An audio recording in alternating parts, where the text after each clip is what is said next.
Resonance के कुछ graph है। पहला ग्राफ देखते हैं जिसमें कि एक्सएल, एक्ससी और आर जो है उसको फ्रीक्वेंसी के साथ कंपेयर कर रहे हैं। एक बार आरएलसी सर्किट देखते हैं। ये रेजिस्टेंस, एक इंडक्टर और एक कैपेसिटर, इसको ऐसी सोर्स के साथ कनेक्ट कर लिया। ये हमारा आर है, ये एल है, ये सी है। जो इंडक्टर है उस इंडक्टर का इंडक्टिव रिएक्टेंस हमारा हो गया 2 पाई एफ एल, और जो कैपेसिटर है हमारा उसका कैपेसिटिव रिएक्टेंस हो गया 1/2 पाई एफ सी। ठीक है, तो जो इंडक्टिव रिएक्टेंस है वो डायरेक्टली प्रोपोर्शनल है फ्रीक्वेंसी के। इंडक्टिव रिएक्टेंस डायरेक्टली प्रोपोर्शनल है फ्रीक्वेंसी के।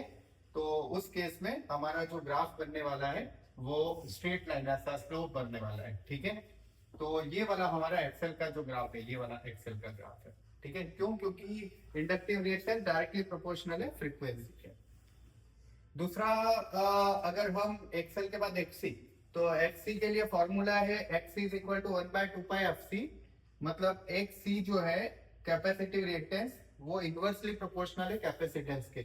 तो रेक्टेंगुलर हाइपरबोला बनाएगा, ये रेक्टेंगुलर हाइपरबोला बनाएगा, देखो। ठीक है, और ये एक्सी के लिए हमारा ग्राफ हो गया। अब थर्ड केस है हमारा रेजिस्टेंस का। तो रेजिस्टेंस तो इंडिपेंडेंट होता है फ्रीक्वेंसी से, इसलिए इसकी वैल्यू चेंज नहीं होने वाली। फ्रीक्वेंसी के साथ इसकी वैल्यू कांस्टेंट रहेगी। ठीक है, तो ये हो गया हमारा एक्सेल का ग्राफ जो स्ट्रेट लाइन बना। ये हमारा हो गया एक्सी का जो रेक्टेंगुलर हाइपरबोला बना, और ये हो गया रेजिस्टेंस का जो इंडिपेंडेंट ऑफ फ्रीक्वेंसी है, फ्रीक्वेंसी पे डिपेंड नहीं कर रहा है। ठीक है, अब एक चीज और यहां पर ध्यान देते हैं कि यहां पर एक्सी और एक्सेल जो है वो एक दूसरे को इस पॉइंट पे कट कर रहे हैं। ठीक है, इसका मतलब है यहाँ पर एक्सेल और एक्सी की वैल्यू क्या है? सेम है।